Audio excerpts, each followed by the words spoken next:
Il est tout juste 19h heure d'Alger, vous regardez Al24 News. Merci de nous rejoindre pour l'édition de ce jeudi 4 juin 2026. Tout de suite les titres de l'actualité. Agression sioniste contre le Liban, le bilan s'élève à 3526 martyrs.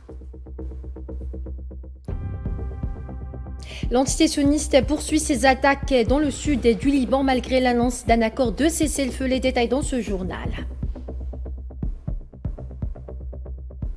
Cessez-le-feu au Moyen-Orient, le guide suprême iranien appelle à l'unité nationale pour contrecarrer, je cite, le complot ennemi.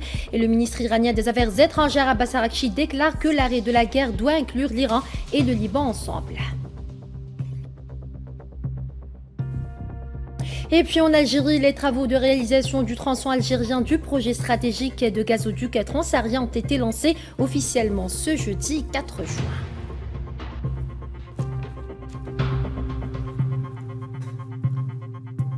Bonsoir à tous, si vous venez de nous rejoindre, on entame ce journal avec la situation au Liban. Un total de 3526 personnes sont tombées en martyrs et 10 773 autres ont été blessées suite aux frappes sionistes continues sur ce pays, a annoncé ce jeudi le ministère libanais de la Santé. Dans un nouveau bilan, l'antisioniste continue de mener des frappes massives sur le Liban en violation du cessez-le-feu entré en vigueur le 17 avril 2026 et récemment prolongé de plusieurs semaines.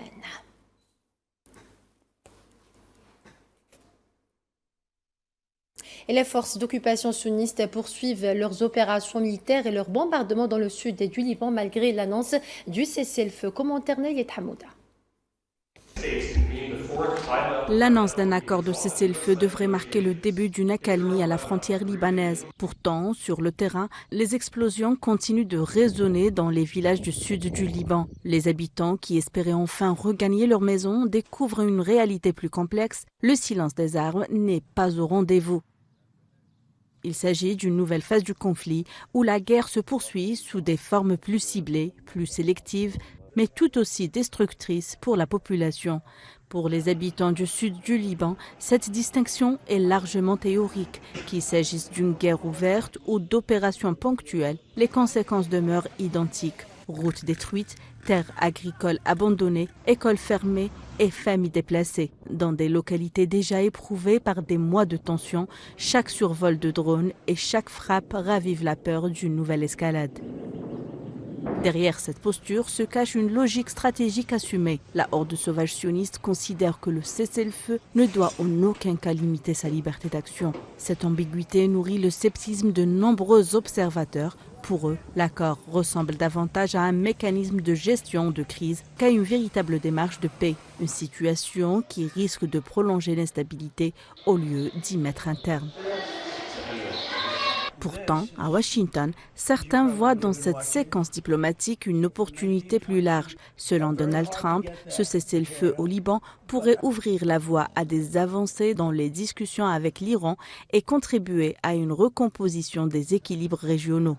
Mais sur le terrain, les réalités demeurent brutales. L'État libanais, affaibli par une crise économique historique et des institutions fragilisées, peine à garantir la sécurité de ses citoyens dans les régions frontalières. Le véritable enjeu dépasse désormais largement le cadre libanais. Ce qui se joue sur cette frontière concerne l'ensemble des équilibres du Moyen-Orient. Les États-Unis cherchent à préserver leur influence régionale tout en évitant une guerre généralisée. L'Iran observe attentivement chaque évolution. Entre ces deux pôles de puissance, le Liban continue de payer le prix des rivalités géopolitiques qui le dépassent. Au final, ce cessez-le-feu apparaît davantage comme une pause diplomatique que comme une paix durable, tant que les violations se poursuivront, tant que les garanties politiques resteront insuffisantes et tant que les causes profondes de la confrontation ne seront pas traitées, les habitants du sud du Liban continuent de vivre dans cette zone grise où la guerre ne s'arrête jamais complètement et où la paix demeure une promesse sans cesse reportée. En Palestine occupée, l'agression génocidaire sioniste contre la bande de Gaza a fait 72 956 martyrs et 173 043 blessés, en majorité des femmes et des enfants. Depuis le 7 octobre 2023, selon un nouveau bilan communiqué ce jeudi par les autorités sanitaires palestiniennes, les corps de 11 martyrs ainsi que 32 blessés ont été transférés vers les hôpitaux de Gaza au cours des dernières 24 heures, a indiqué la même source, notant que de nombreuses victimes se trouvent encore sous les décombres. Il est à noter que depuis l'entrée en vigueur du cessez-le-feu le 11 octobre 2025, 947 Palestiniens sont tombés en martyrs et 2935 autres ont été blessés, étant dit que les corps de 781 martyrs ont été récupérés selon les autorités sanitaires.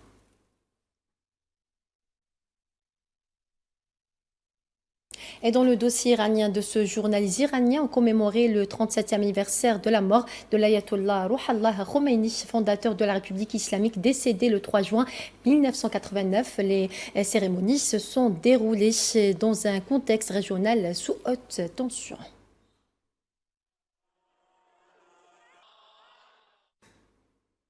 Toujours en Iran, le guide suprême Mojtaba Khamenei a appelé ce jeudi 4 juin les Iraniens à préserver l'unité et la confiance mutuelle afin, je cite, de contrecarrer le complot de l'ennemi visant à déstabiliser le pays.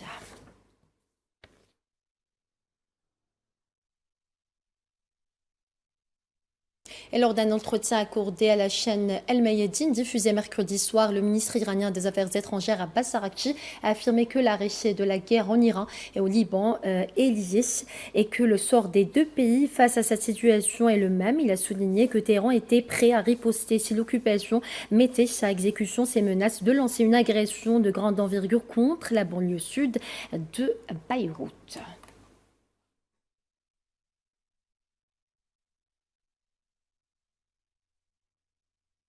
Et le président américain Donald Trump a déclaré mercredi 3 juin que des progrès dans les pourparlers avec l'Iran pourraient intervenir dans les prochains jours.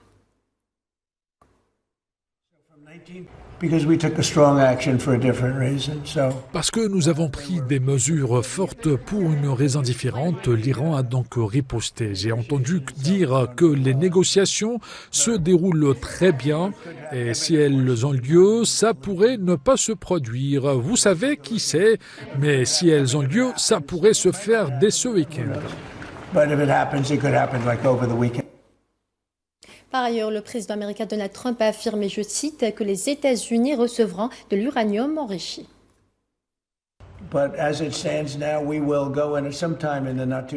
Dans l'état actuel, nous irons y faire un tour dans un avenir proche. C'est très sûr là-dessous. Vous savez, nous avons la force spatiale, nous avons des caméras. Chaque angle de ces trois côtés surveillé en permanence. Si quelqu'un s'y rendait, nous verrions exactement ce qui se passe et nous ferions exploser la zone. Quant à l'obtention d'uranium enrichi, les bombardiers B-2 ont accompli un travail sans précédent, en pleine nuit, sans lune, dans l'obscurité la plus totale, vers 1h du matin, ils ont largué ces bombes, les plus grosses, quasiment les plus grosses qu'on puisse imaginer. En Algérie, les travaux de réalisation du tronçon algérien du projet de gazoduc transsaharien ont été lancés officiellement ce jeudi 4 juin dans la wilaya d'Adrar, marquant ainsi le passage à la phase opérationnelle de mise en œuvre de ce projet énergétique stratégique à l'échelle africaine.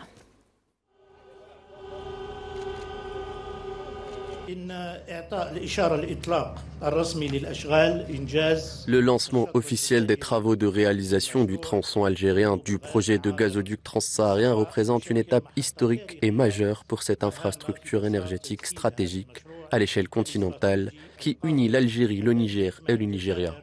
Lors de la 5e réunion ministérielle du comité de pilotage, nous sommes parvenus à un accord commun pour l'adoption et la validation du rapport final de l'étude de faisabilité actualisée.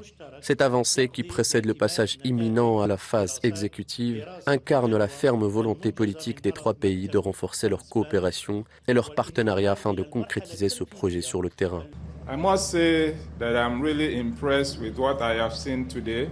Je tiens à exprimer ma profonde admiration pour ce que j'ai vu aujourd'hui. Nous étions ici en Algérie pour assister à la 5e réunion ministérielle relative au projet de gazoduc. Hier, nous avons approuvé les études de faisabilité présentées par la société. Et aujourd'hui, nous avons assisté au lancement effectif de la réalisation du projet de gazoduc. ce qui démontre la volonté de l'Algérie de la mettre en œuvre. Comme nous l'avons mentionné hier, le Nigeria s'engage à approvisionner le gazoduc à 100%. De notre côté, nous lancerons également notre propre ligne, parallèlement aux travaux visant à finaliser la décision finale d'investissement pour le projet. C'est pourquoi je salue la République algérienne et je rends hommage à mon frère, monsieur le ministre, pour cette démarche audacieuse. Je salue également la société Sonatrach pour ce qu'elle a accompli. Si nous avons entrepris cette démarche audacieuse, c'est parce que nous sommes conscients de l'impact de ce projet tout au long des corridors.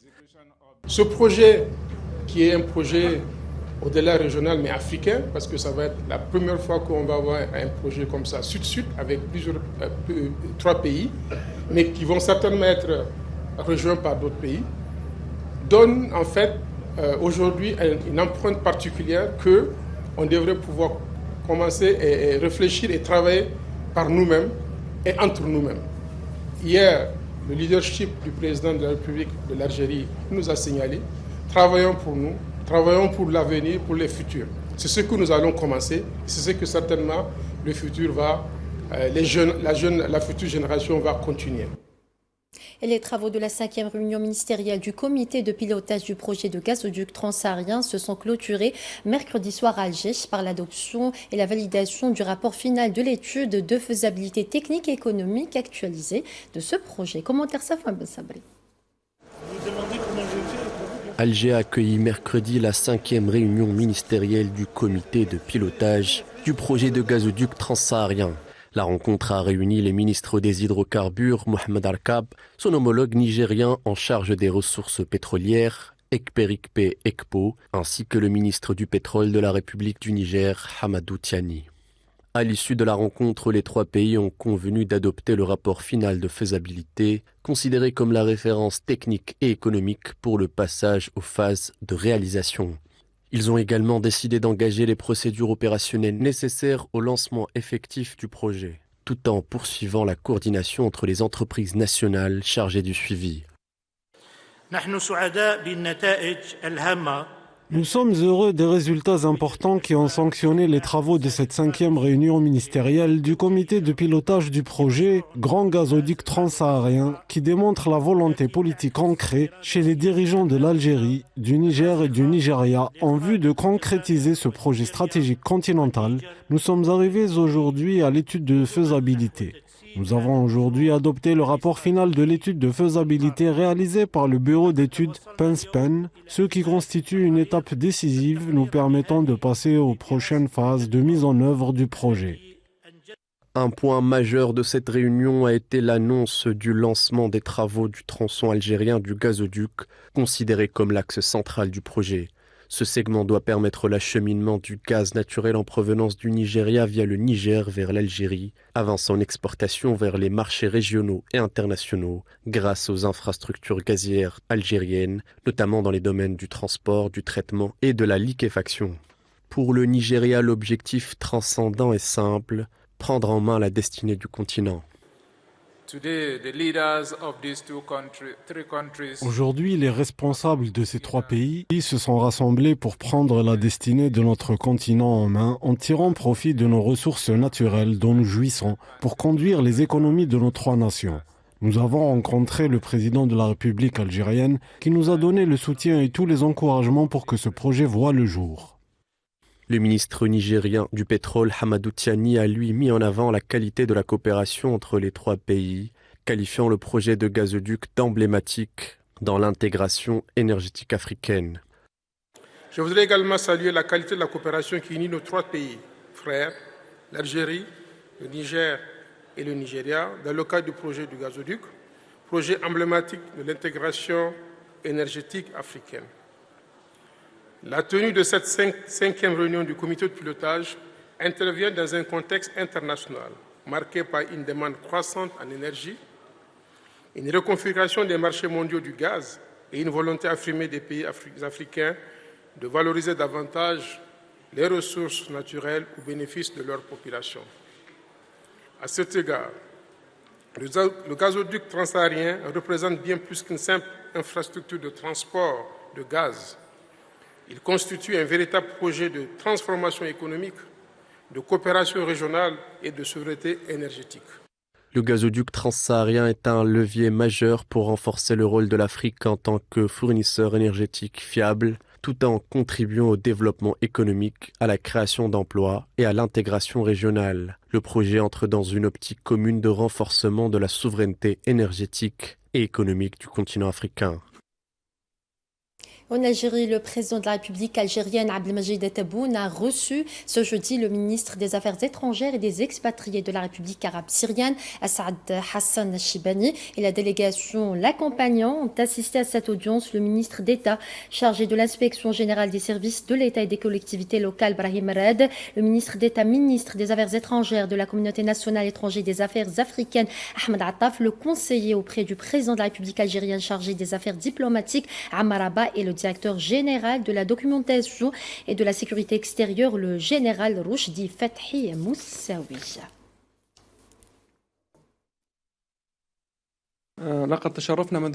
Nous avons eu l'honneur il y a un instant de rencontrer son Excellence le président Abdelmajid Tebboune, président de la République algérienne démocratique et populaire. Lors de sa rencontre, nous avons souligné l'importance des relations syro-algériennes qui sont à la fois historiques, profondes et solides. J'ai également transmis à son Excellence les salutations, les remerciements et le respect de son Excellence le président Ahmed Al-Shara. Nous avons par ailleurs insisté sur la nécessité de développer ces relations afin qu'elle englobe des secteurs clés tels que l'énergie, l'économie, la sécurité et l'investissement. Cette rencontre a été particulièrement distinguée, empreinte d'affection et de respect. Nous avons constaté de la part de la partie algérienne et de son Excellence, le président un intérêt majeur pour l'importance de la Syrie et de son expérience actuelle, ainsi qu'un soutien au processus politique que la Syrie d'aujourd'hui est en train de suivre. Je vous remercie.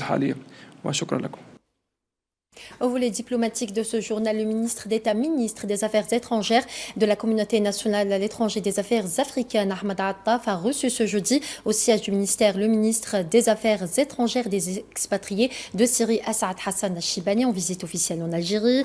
Les discussions entre les deux parties ont permis d'évaluer l'état des relations bilatérales ainsi que les voies et moyens de les développer et de les hisser à des niveaux supérieurs à l'avenir, à même de refléter la profondeur et la solidité des liens historiques privilégiés unissant les deux pays. Les deux parties ont convenu de relancer les mécanismes de coopération bilatérale, notamment la Grande Commission mixte et le Conseil d'affaires algéro-syrien, ainsi que de mettre en place des commissions de travail sectorielles chargées d'identifier les priorités de la coopération bilatérale dans les domaines de l'énergie, de l'agriculture, des mines, des transports et de la formation.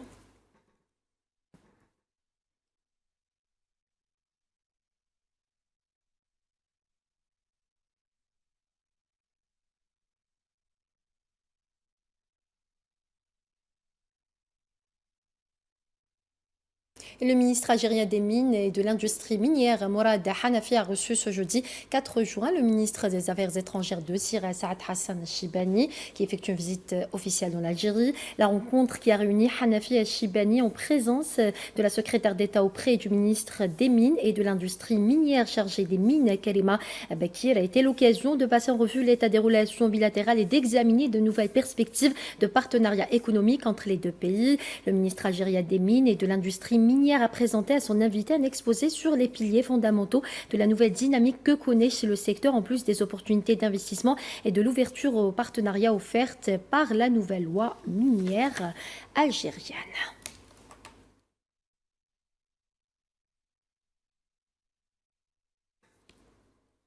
Au volet de la coopération militaire, le ministre délégué auprès du ministre de la Défense nationale, chef d'état-major de l'armée nationale populaire, le général d'armée Saïd Chenguerha, a achevé jeudi une visite officielle de 4 jours au sultanat d'Oman, indique le ministère de la Défense nationale dans un communiqué. À son départ de la base aérienne Seib, le général d'armée Saïd Chenguerha a été salué par le vice-amiral Abdallah Ben Khamis Ben Abdallah Raïsi à Mascate, aux côtés d'Ali Bourazi, ambassadeur d'Algérie au sultanat d'Oman, et des cadres de l'ambassade, ajoute le communiqué.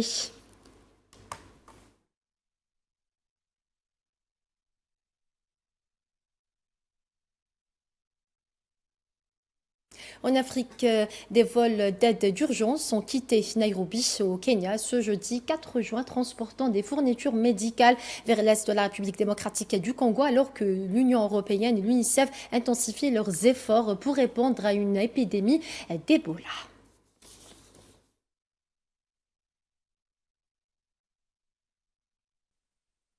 Un mot de culture à présent, le chœur cosaque de Moscou, ensemble folklorique professionnel de Russie, animé mercredi soir à l'Opéra d'Alger.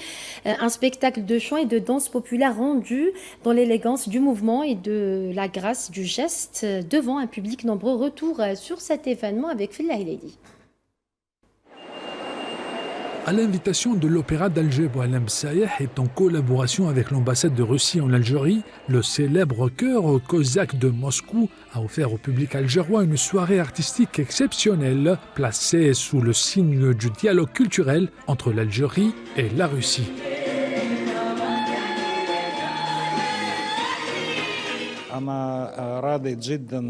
Je suis très satisfait de ce début. Nous avons constaté durant les 2 premiers jours du lancement des activités un très fort engouement du public algérien. Avec des salles affichant complet, cela reflète 2 éléments importants. Premièrement, les Algériens aiment et connaissent bien la culture et les arts russes. Deuxièmement, il existe une réelle volonté de la part du public algérien de mieux découvrir la Russie et de s'en rapprocher au moins à travers le domaine culturel. C'est un point très important et très positif. Sur scène, les artistes russes ont présenté un spectacle mêlant chant traditionnel, performance vocale et danse folklorique inspirée du riche patrimoine des Cosaques. Une prestation haute en couleurs qui a transporté le public au cœur de la riche culture russe.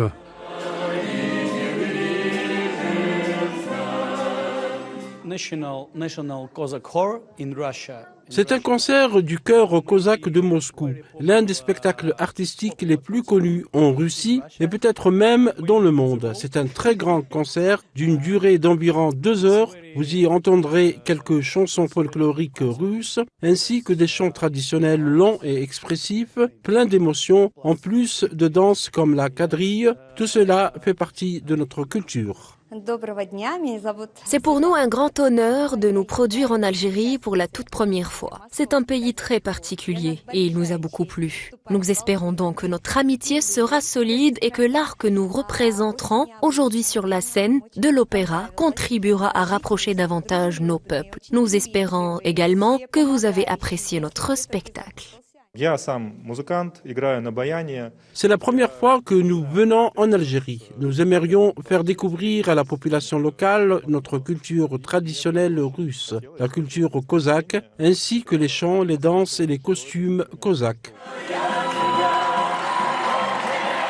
Les spectateurs russes ont exprimé leur satisfaction de voir la culture russe célébrée devant le public algérien réceptif. Ça fait longtemps que j'habite et je travaille en Algérie et donc je fréquente l'Opéra d'Alger depuis très longtemps.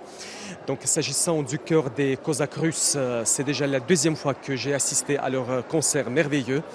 Donc j'ai appris qu'il allait y avoir ce concert, ça fait à peu près 1 mois et j'ai réussi à avoir des billets. À travers cette soirée, l'Algérie et la Russie ont une nouvelle fois affirmé la place de la culture comme vecteur de rapprochement entre les peuples dans un esprit d'ouverture, de dialogue et de partage.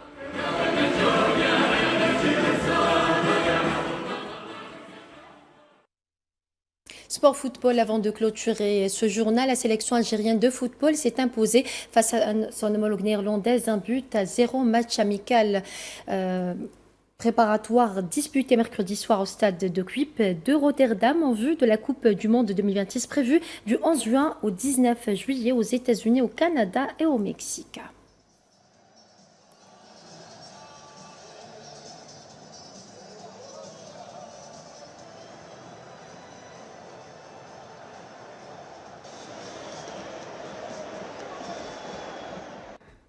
Et voilà, c'est ainsi que s'achève ce journal. Merci à vous de votre fidélité. Excellente suite des programmes sur Al24 News et à demain.